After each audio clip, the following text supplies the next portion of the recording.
Hello friends, कैसे हैं आप सब लोग। आज मैं आप लोगों के लिए एक और वीडियो लेके आई हूँ जिसमें हम बात करेंगे न्याय वाक्य की। ठीक है। स्लोगिज्म आप सबने देखा होगा कि रीजनिंग सब्जेक्ट में इस टॉपिक से काफ़ी सारे क्वेश्चंस पूछे जाते हैं। ठीक है, फिर वो चाहे किसी भी का भी एग्ज़ाम हो, आप बैंक पीयू की प्रिपरेशन कर रहे हो, कलर की यूपीएससी या पीसीएस या किसी और एग्ज़ाम की। ठीक है, उन सब में इस टॉपिक से क्वेश्चन पूछे जाते हैं। तो रीजनिंग के पॉइंट ऑफ व्यू से ये टॉपिक काफ़ी इंपॉर्टेंट है और मैं आप लोगों को आज सिखाने वाली हूँ एक मज़ेदार ट्रिक कि कैसे आप इन क्वेश्चंस को विद इन द सेकेंड, ठीक है, चंद मिनटों में सॉल्व कर सकते हैं और अच्छे नंबर्स गेन कर सकते हैं अपने एग्जाम में। तो फ्रेंड्स, ये वीडियो कंप्लीट पूरा देखिएगा, ठीक है, तभी आपको चीज़ें समझ में आएंगी। चलिए स्टार्ट करते हैं। सबसे पहले हम ये जानते हैं कि न्याय वाक्य होते क्या है। ठीक है, न्याय वाक्य जो है, ठीक है, जिन्हें इंग्लिश में बोला जाता है स्लोगिज्म, ठीक है, जो कि 3 प्रकार के होते हैं, सकारात्मक, ठीक है, और नकारात्मक। सकारात्मक यानी कि जहां पर 100% निश्चित है, यानी कि 100% वो चीज पॉजिटिव है। ठीक है ना, कि 100% हम ये कह सकते हैं कि कंफर्म है कि ये चीज होनी ही है, तो वो क्या है, सकारात्मक वाक्य। ठीक है, और दूसरा है नकारात्मक वाक्य, यानी कि निगेटिव स्टेटमेंट जो होगा जिसमें कि हमें यकीन है कि यह नहीं है, यानी कि ये नहीं होगा और ना ही उसके होने की कोई पॉसिबिलिटीज हमें नजर आ रही हैं, तो वो निगेटिव वाक्य स्टेटमेंट है। ठीक है। संभावना, तीसरा होता है संभावना। इसमें 100% निश्चित नहीं होते हैं, लेकिन संभावित मामला हो सकता है। ठीक है, संभावना यानी कि इंग्लिश में बोले तो पॉसिबिलिटीज। ठीक है, जहां पे हम 100% we are not sure about it कि ये हो सकता है या नहीं हो सकता है, लेकिन हाँ, एक 10 या 15 या 50% पॉसिबिलिटीज होती है, संभावनाएं हो सकती है कि ऐसा हो सकता है।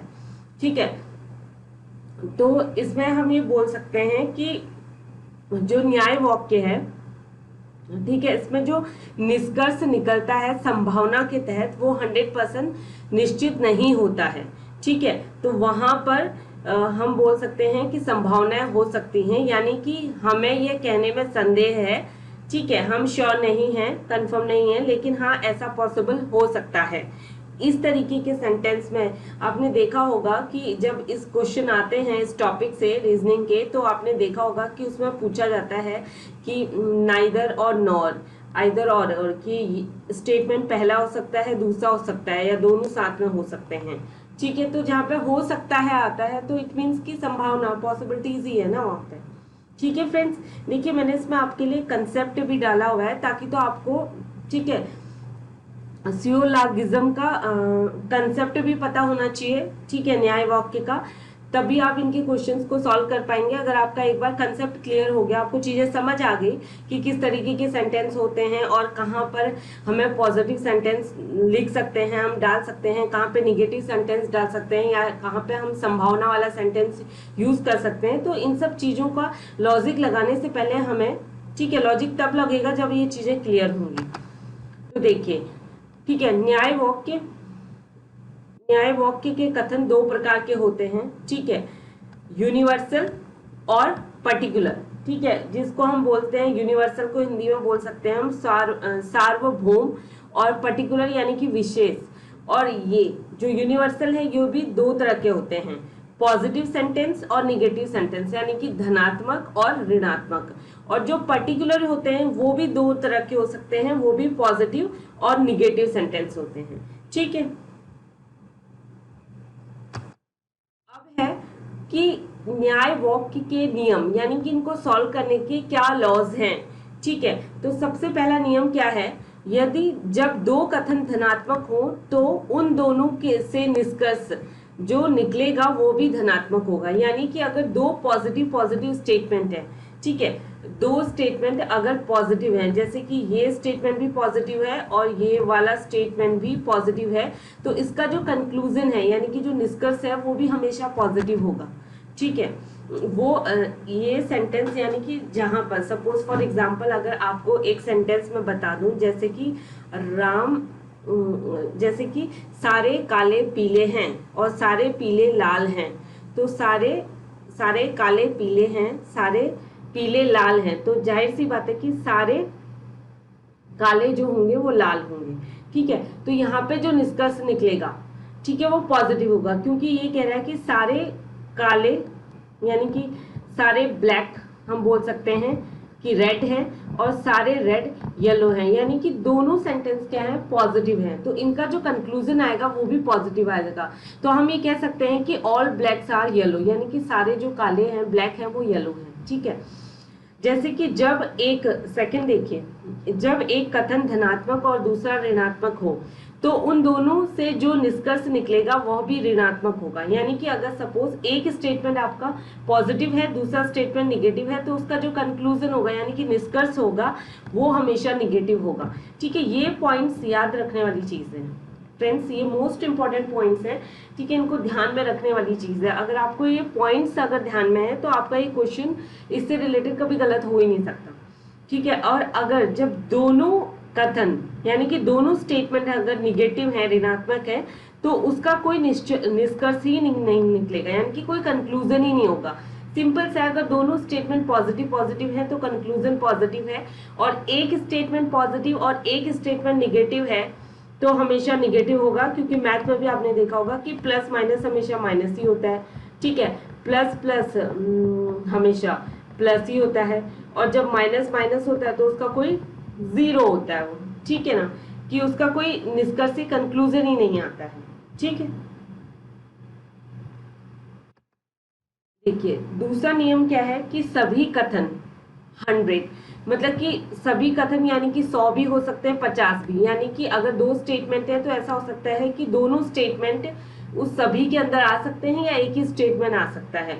कुछ कथन यानी कि 50-50% संभावना है, यहाँ पर कोई नहीं यानी कि कोई कथन तो यानी कि 100%। ठीक है, कुछ नहीं, कुछ भी नहीं है तो 50 और 100 की पॉसिबिलिटीज हो सकती है, 50% और 100%। ठीक है, थर्ड नियम क्या है, जब दो कथनों से निष्कर्ष निकलेंगे तो एक अंश दोनों में कॉमन होना चाहिए तथा उस अंश में एक के पास 100 होना चाहिए। ठीक है, यानी कि सपोज अगर हमने दो स्टेटमेंट दिए, जैसे मैंने बोला कि all black are red, all red are yellow, तो ये पहला स्टेटमेंट था and this one is the second.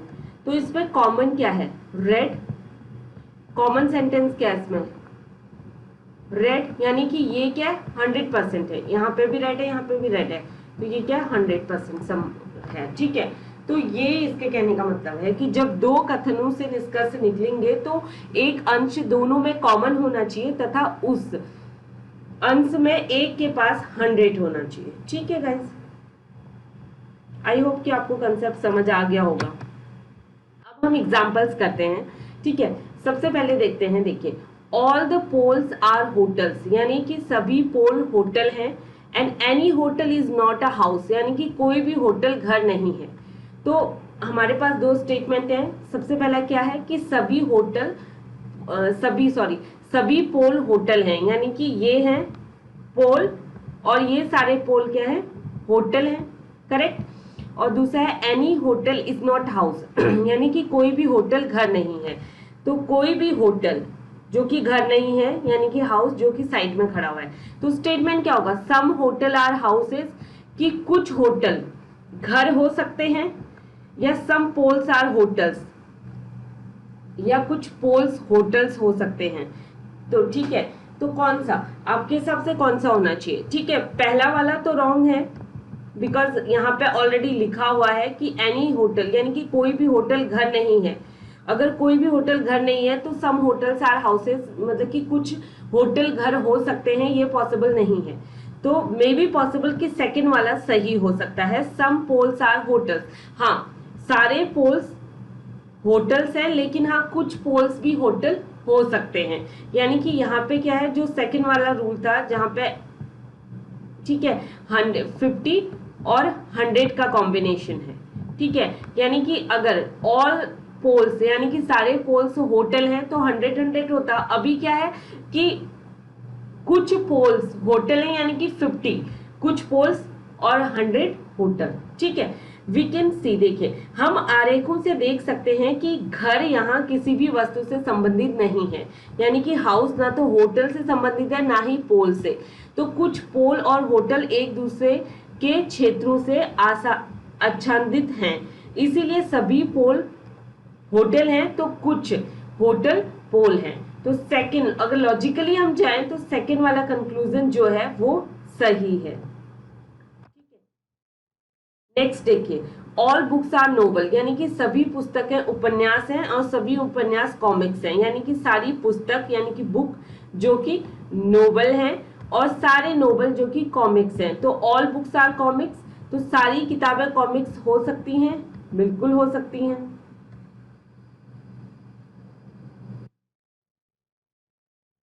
ठीक है, तो ऑल कॉमिक्स आर नोबल्स और सारी कॉमिक नोबल हो सकती हैं, ये पॉसिबल नहीं है। अगर ये यहाँ पर अगर बोला जाता, देखिए पहला वाला is the right and second वाला is the wrong, because all the books are comics, यानी कि सारी किताबें कॉमिक हैं, हाँ हैं, क्योंकि सभी पुस्तकें उपन्यास हैं और सारी उपन्यास क्या है, कॉमिक है। तो जाहिर सी बात है कि सारी बुक्स कॉमिक्स होंगी।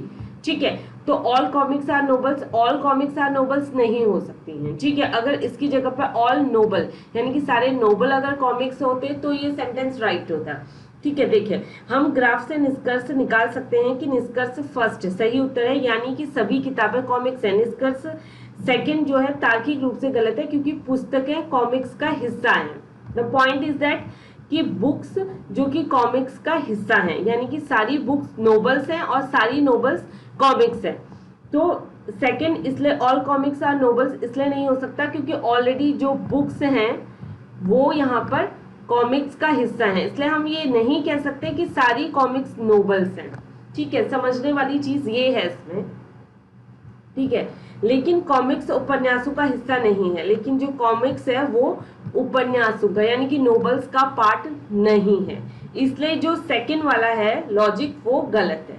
ठीक है, देखिए थर्ड है any teacher is not a table, कोई भी शिक्षक टेबल नहीं है, यानी कि टीचर टेबल नहीं है, कोई भी टेबल छात्र नहीं है और ना ही कोई टेबल स्टूडेंट है। ठीक है, तो any student is not a teacher, ठीक है, या any table is not a teacher. तो इसमें क्या है, पहले तो ये बताना है कि कोई टीचर टेबल नहीं है और ना ही कोई टेबल स्टूडेंट है। तो हम ये कह सकते हैं कि कोई भी स्टूडेंट जो कि टीचर नहीं है। ठीक है, तो यहाँ पे देखिए एक सेंटेंस आपका निगेटिव है और दूसरा सेंटेंस भी निगेटिव है, नन ऑफ द टेबल। ठीक है, दोनों सेंटेंस अगर निगेटिव हैं, इस चीज को भी देखना बहुत जरूरी है। देखिए यहाँ पे ये वाला भी सेंटेंस निगेटिव है, नॉट आ रहा है, और ये भी नन है, यानी कि मैंने आपको बताया था कि जो इसका थर्ड नियम है जिसमें अगर दोनों सेंटेंस निगेटिव है तो कोई भी निष्कर्ष नहीं निकाल सकता। तो यानी कि ये दोनों ही कंक्लूजन रॉन्ग है, उनके बीच में कोई तार्किक संबंध नहीं है, इसलिए कोई निष्कर्ष नहीं निकाला जा सकता। ठीक है, चौथा है all the trees are fruits, यानी कि सभी पेड़ फल हैं और सभी फल जड़ हैं। सभी पेड़ फल हैं, यानी कि पेड़ सारे पेड़ यानी कि ट्रीज जो कि फ्रूट्स हैं और सभी फल यानी कि सारे फ्रूट जो कि रूट्स जड़ हैं। तो ठीक है, तो हमें बताना है कि इसमें कौन सा सही होगा कौन सा गलत होगा। तो हम इसको चेक करते हैं, मैंने ऑलरेडी बता दिया है इसमें। देखिए ऑल ट्रीज आर रूट्स, तो ऐसा पॉसिबल है कि सारी, यहाँ पे था कि सभी पेड़ फल हैं, यानी कि सारे ट्रीज सारे पेड़ फ्रूट्स हैं और सारे फ्रूट्स रूट हैं। तो ऑल ट्रीज आर रूट यानी कि सारे पेड़ जड़ होंगे। हाँ, ये राइट आंसर है क्योंकि सारे पेड़ जड़ हो सकते हैं। ठीक है, तो all the roots are trees, सारे रूट्स ट्रीज होंगे, ये पॉसिबल नहीं है। बिकॉज ऑफ दैट, वो इसलिए क्योंकि ट्रीज क्या है, फ्रूट्स का भी हिस्सा है। ठीक है, तो इसलिए ये पॉसिबल नहीं है। तो सम रूट्स आर ट्रीज, कुछ रूट्स ट्रीज हो सकते हैं। तो हाँ, यहाँ पे संभावना है कि कुछ रूट्स ट्रीज हो सकते हैं। ठीक है, all fruits are trees, all fruits are trees ये पॉसिबल नहीं है स्टेटमेंट, क्योंकि ट्रीज केवल फ्रूट का ही नहीं रूट का भी हिस्सा है। तो हम इस स्टेटमेंट को नहीं बोल सकते हैं, ऑल नहीं हो सकता, यानी कि यहाँ पर ऑल नहीं हो सकता। ठीक है, अब है ऑल ट्रीज आर फ्रूट्स, सभी पेड़ फल हैं, ठीक है, और सम रूट्स आर फ्रूट्स, और कुछ जड़ें फल हैं। देखिए ये है मेन डायग्राम, ठीक है, क्या कह रहा है ये, सभी पेड़ फल हैं, यानी कि ये है ट्री, सभी पेड़ जो कि फ्रूट्स हैं, और कुछ जड़ें जो कि फल हैं, और कुछ रूट्स यानी कि जड़ें जो कि फल हैं, ठीक है। तो ये मेन डायग्राम है अकॉर्डिंग टू द सेंटेंस, ठीक है, और इसमें एक पॉसिबल डायग्राम भी बन सकता है, ठीक है, जैसे कि ऑल, ये पॉसिबल डायग्राम यानी कि बाय लॉजिक ये बन सकता है कि सारे ट्रीज, ठीक है, जो कि फ्रूट्स हैं, और कुछ रूट्स जो कि फ्रूट भी हैं और शायद ट्री भी हैं, ठीक है। तो इस तरीके का एक पॉसिबल डायग्राम बन सकता है, ठीक है। तो फ्रेंड्स ये बहुत अच्छा तरीका है कि एक बार आप according to statement main diagram बना लीजिए और उसके बाद एक पॉसिबल डायग्राम बना लीजिए एंड उसको मैच करने की कोशिश कीजिए कंक्लूजन से, ठीक है। तो देखिए सम फ्रूट्स आर ट्रीज, तो कुछ फ्रूट्स ट्रीज हो सकते हैं, बिल्कुल हो सकते हैं, क्योंकि सारे ट्रीज फ्रूट हैं तो कुछ फ्रूट्स ट्रीज हो सकते हैं, ये राइट आंसर है। सम रूट्स आर फ्रूट्स, कुछ रूट्स फ्रूट्स हो सकती हैं, हाँ जरूर हो सकती हैं, ठीक है, और some roots are trees and according to the possible diagram के अगर तहत जाऊं तो हाँ कुछ रूट्स ट्रीज भी हो सकते हैं। ये तीनों कंक्लूजन करेक्ट हैं, ठीक है ना। हाँ चलिए आगे बढ़ते हैं। अब है सम ट्रीज आर फ्रूट्स, ठीक है, मतलब कि कुछ पेड़ फल हैं। मेन डायग्राम देखिए, कुछ पेड़,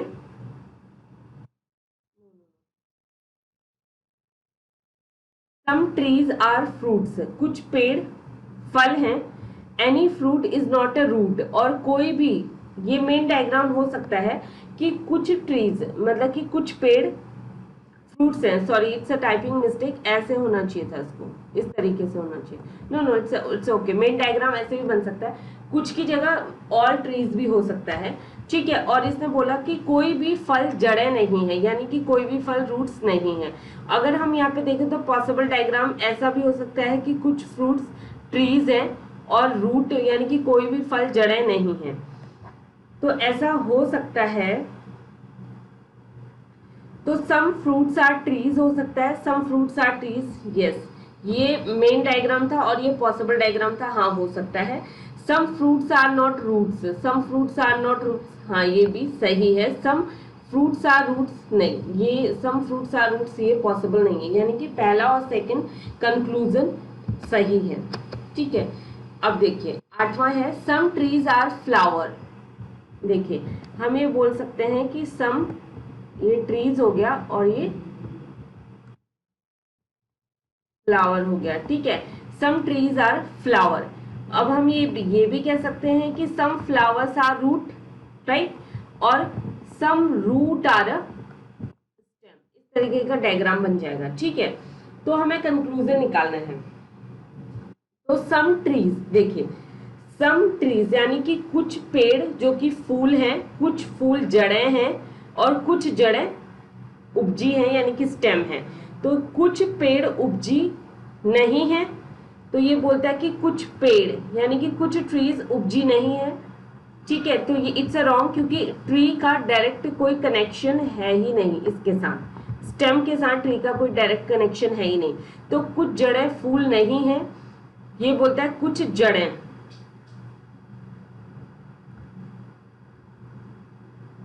कुछ जड़ें फूल नहीं है, ये भी नहीं हो सकता बिकॉज कुछ जड़ें फूल हैं, ठीक है ना। सम फ्रूट्स रूट्स हैं, तो ये स्टेटमेंट भी गलत है। और एक इंपॉर्टेंट चीज इसमें देखने वाली ये है कि इसमें जो सारे स्टेटमेंट्स हैं वो पॉजिटिव हैं, ठीक है।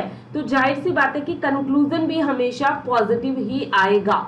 देखिए ये सेंटेंस पॉजिटिव है, ये वाला स्टेटमेंट पॉजिटिव है, ये वाला स्टेटमेंट पॉजिटिव है, लेकिन इसके कंक्लूजन क्या है, दोनों निगेटिव हैं, दोनों कंक्लूजन इसके निगेटिव हैं। तो इसलिए एक तो ये इस तरीके से भी इसके कंक्लूजन मैच नहीं हो पा रहे हैं, और दूसरा अगर हम लॉजिक लगाएं तो इनके तीनों सेंटेंस जो पॉजिटिव है इनके कंक्लूजन निगेटिव नहीं हो सकते, वो पॉजिटिव ही होंगे, ठीक है।